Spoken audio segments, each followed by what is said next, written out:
Thank you for joining me once again for another day text. We meet every weekday morning, 5 a.m., unless otherwise scheduled, so that we can consider a portion of the biblical record or other related texts and histories, so we can better our knowledge and understanding of the past and apply it to our lives today. We're working our way through the letter of James, and we are in chapter 1. So we'll be reading verses 13 through 16 today. I have a couple other texts that I'll be reading in association with today's day text that will also add to the content of what we're discussing. So let's get right to it. I'll start by reading verse 13 of James chapter 1. I may stop at times to make comments, or I might just read all the way through. I'm not going to read the note that I included on verse 13, but I might refer to it as we discuss the texts. So I'm going to go ahead and read verses 13 through 16, and then we'll make a brief application, and we'll be on our way. Okay. So James chapter 1, verse 13 states, "When being put to the test, under no circumstance must a person say, 'I have been put to the test by God,' or 'because of God.' For God has nothing to do with tempting others by what is bad. To the contrary, God does not put anyone to the test." And in the note, I'll reference the note. The note refers to what took place with respect to Job and how that gives an example of Jah allowing others to test Job, but him not doing the testing himself. And that's what James is talking about. All right. Back to the text, and we'll start in verse 14. "Rather, each one is being put to the test by his own personal desire, as it is desire which lures people away and then traps each one."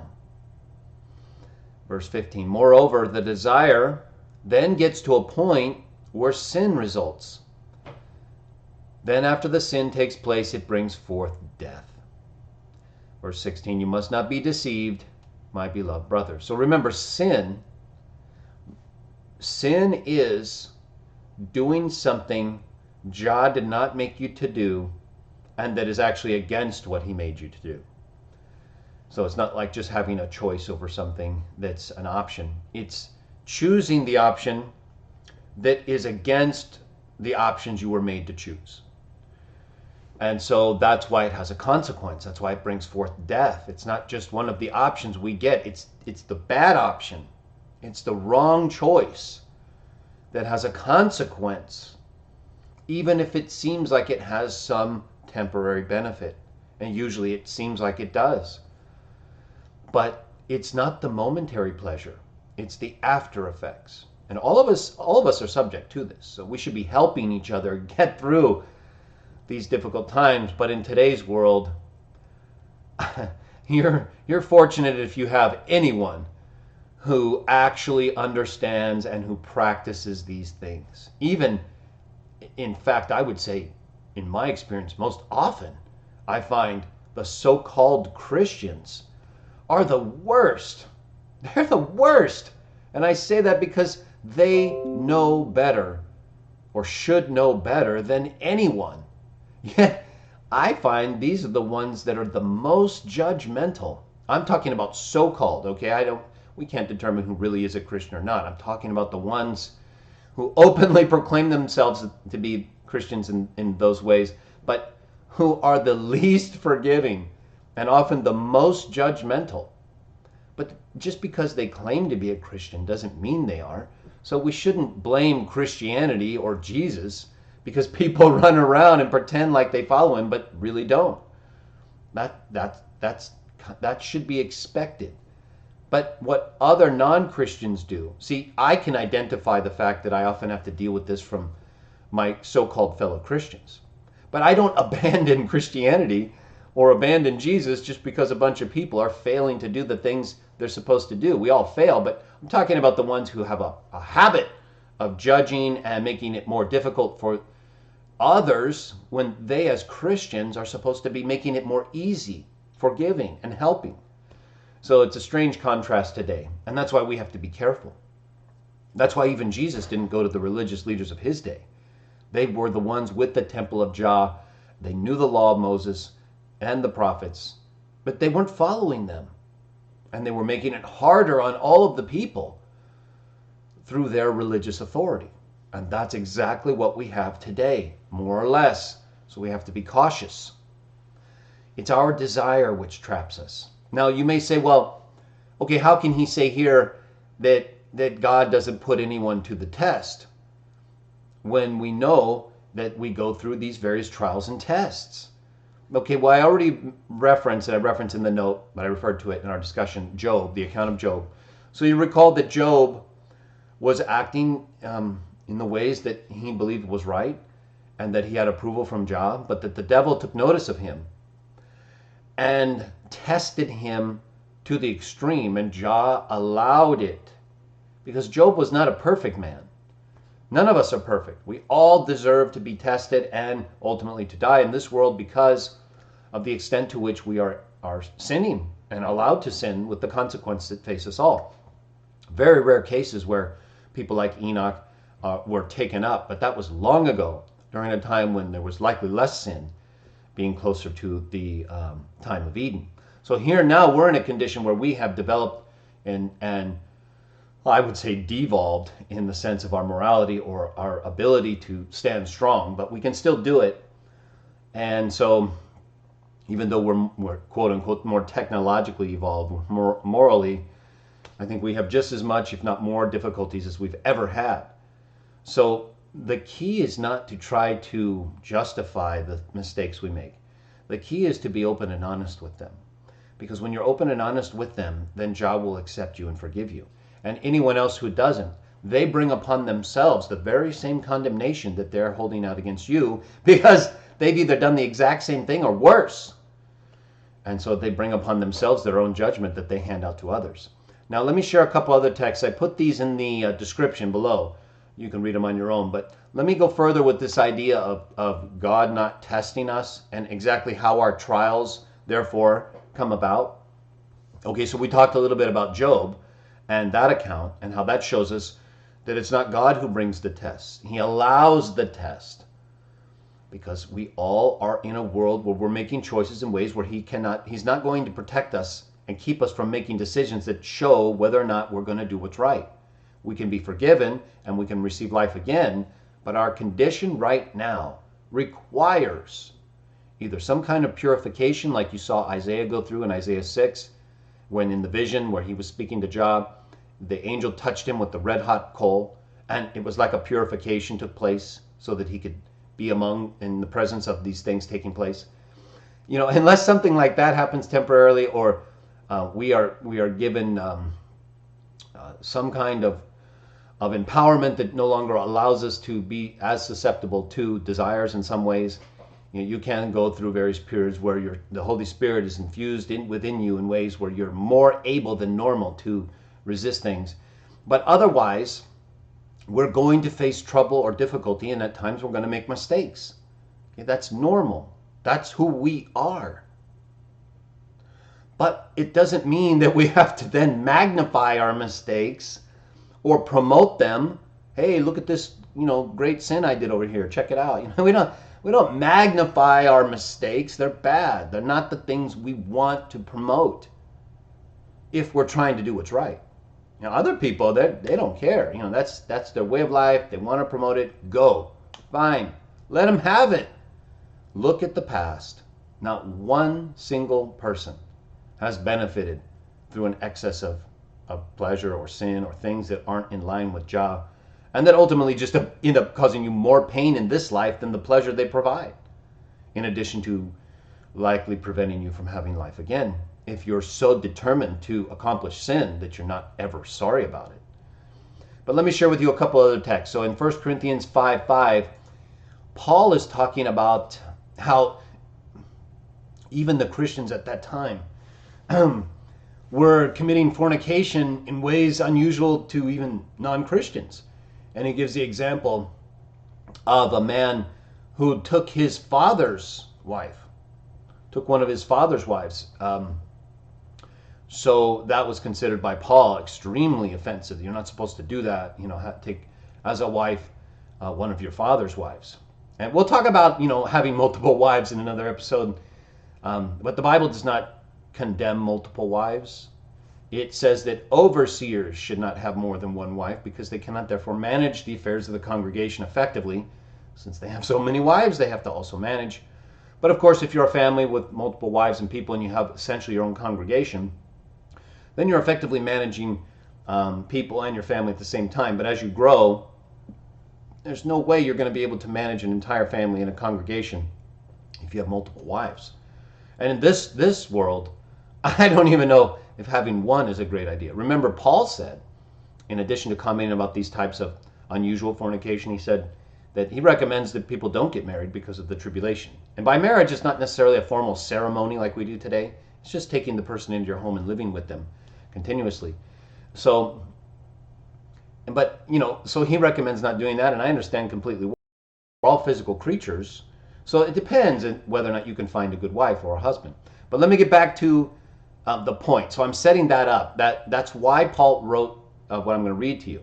He was talking about the excessive fornication that went on with the Christians there, and specifically a man who took his father's wife or one of his father's wives.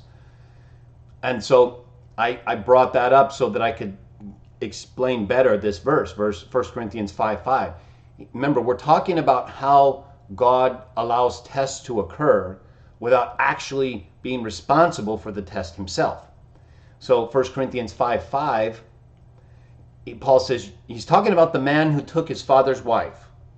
He says, you hand such a man over to Satan for the destruction of the flesh, in order that the spirit may be saved in the day of the Lord. So you see, in the way Paul is talking about dealing with this person, he's basically saying, look, you just let him go. Let him deal with the consequences that are going to come from his actions following in the course of the devil, who is one, promoting the abuse of the flesh or abuse of marital arrangements. So basically, Paul knew that at this point, the person who was involved in this level of disrespect to his father and the Christian congregation, you just let them go. The consequences will follow their actions, the choices they make, and the devil, who has authority in that realm, isn't going to take good care of you. His job, his interest is not to promote people, especially if you're somewhat tied to Christian thinking. He might mislead you. He might promise you things to lead you away from Jah or Jesus. But once he gets a hold of you, it's not like he's going to promote you above him. It's all about him. So if you're not prepared to promote Satan or his ways, and you're more so concerned about yourself, he's never going to give you those things. That's what he wants. Only to the extent that you reject Jah would he then give you things to keep you in that mindset.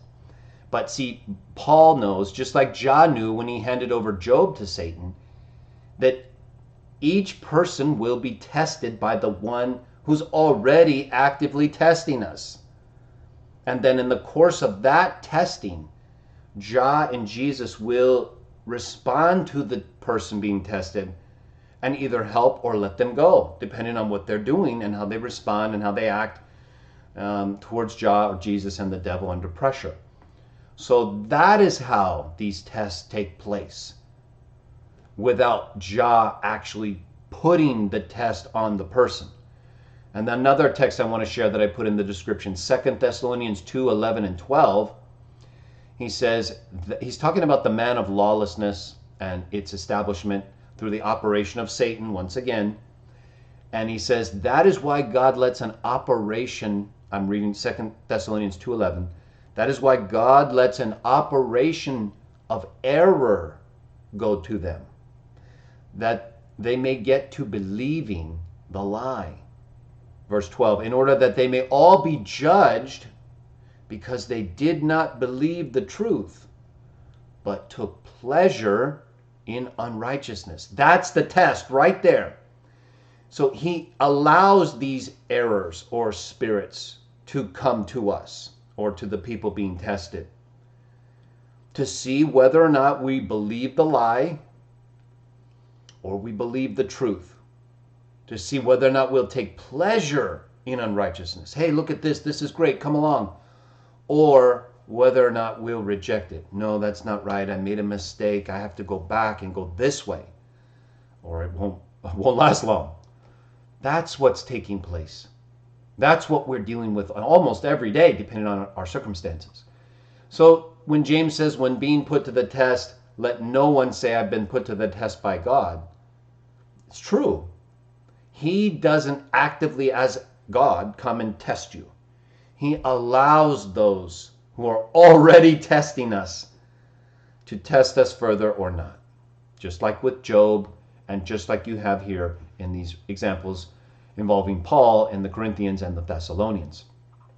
So I wanted to make those points so we clearly understand the relationship between us and Jah and the devil and tests that come our way and what they mean and how we can get through them by trusting in Jah, believing the truth, and not taking pleasure in unrighteousness. Maybe we did something, it seemed good, we had a lot of fun, and then we realized, oh no, bad move. Great, that's good. You're not taking pleasure in it. You're not believing the lie. You realize the mistake. Move on. That's what you have to do. So I'm glad we got to share these texts today, because they really do help me, and I hope they help you. And I know they help us to better understand these things, because when we talk about them together, we can appreciate them in their context historically, and then also in relation to others, like Job, who had to deal with these same things in ways that help us make sense of what James is talking about. So keep these texts in mind. It's our own desires, and the world is constantly showing us things that are desirable. And we see this, so we have to control our desire. Even if we are tempted and we want to go, we want to see, we want to do, it's up to you. And if you trust in Jah, you can overcome that sinfulness. Not always. Don't get down on yourself because you failed here or there. Try not to. It doesn't mean you have to fail. But when you fail, it's understandable. Look at the line of people we've come through. Look at how much difficulty we've inherited. I'd say we're doing pretty good if we're just making a mistake here or there. And so don't get down on yourself. We have a line of brothers and sisters, people like us who have been put to the test, not by God, but by our own desires. Some of whom even sinned in ways that made it very difficult for them, like David. But he didn't give up. He didn't quit. He didn't get down on himself and say, oh no, I really blew it. I can't go back to the throne. I can't do anything now. That's not true. We all are going to make mistakes and fall down. But will you get up? That's the question. If you keep getting up and you don't justify your error and you seek forgiveness from Jah and you try to do better, that's all anyone can ask from you. And anyone who asks more or who judges you more, that's what they're getting, not you. So keep these things in mind, and you will be protected from negativity, depression, and you will build up your spiritual appreciation for your brothers and sisters who've had to face these very same difficulties or who are facing them today, so that when they do and you see them struggling, instead of making it harder on them, you can come to their aid. You can help them. Even if they made the mistake already, you build them back up. You don't tear them down further. You recognize the difficulties in your brothers and sisters, and you understand that it's the devil and his agents and the world in which we live that makes it hard. If you can see in the person a desire to do what's right and they feel bad about the mistakes they made, well, you don't make it harder for that kind of person. You try to help them. You give them a better perspective so they can get back up and praise Jah. That's all that matters. Praising Jah by following Jesus and treating others the way we want to be treated. So that's our day text today. And I really enjoy the letter of James, just like all the biblical books. But we're going to go through the whole letter of James because I've translated it all, and it's loaded with great content So I'm sure we'll be going through James for a little while. And then later today, let me give a few updates. Later today, I should have up another Hollywood review. This one's loaded with garbage, so be prepared. And I'll be working on other things as well. So CW Jaw Talk this Saturday, the divine name and the New Testament, pretty much something like that. We're going to be discussing the evidence that would support whether or not the New Testament writers used or did not use a form of the divine name. That's the focus of this Saturday's show. So be prepared for that. Thank you all for joining me this morning. Come the Cats. Very active. And then I will be back tomorrow for another day text as we work our way through James. So I thank you all once again for joining me. And may you all have a blessed day or evening, depending on where you are. And I will see you all again tomorrow.